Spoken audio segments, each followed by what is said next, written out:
ஆகையால் நேத்து, அதாவது மே 16, 2026ல நெதர்லாந்து கவர்மெண்ட் சோழர் காலத்து செப்பு பட்டயங்களை அதிகாரப்பூர்வமா திருப்பி கொடுத்திருக்காங்க.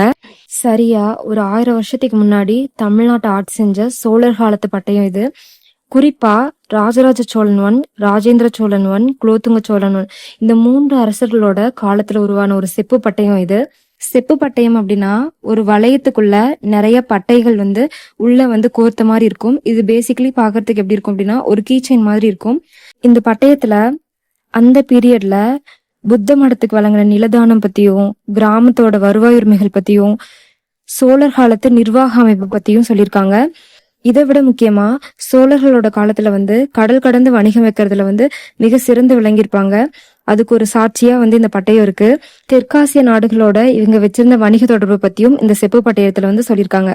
அதுக்கப்புறம் 1700ல Nagapattinam Dutch East Indian company கீழே வந்துருச்சு. அப்ப அவங்க இந்த தகடை எடுத்துட்டு போய் அவங்க நாட்டுல வச்சுக்கிட்டாங்க. அதுக்கப்புறம் 1862ல இந்த செப்பு பட்டயத்தை லெய்டன் யூனிவர்சிட்டில இருந்து வச்சிருக்காங்க. அப்ப இருந்து ஒரு 160 வருஷம் அங்கதான் இருந்திருக்கு. சோ இதுக்கு இன்னொரு பேரும் இருக்கு, லெய்டன் பட்டயம்னு சொல்லுவாங்க. இத மே 16, 2026ல நெதர்லாந்து கவர்மெண்ட் அபிஷியலா திருப்பி கொடுத்திருக்காங்க.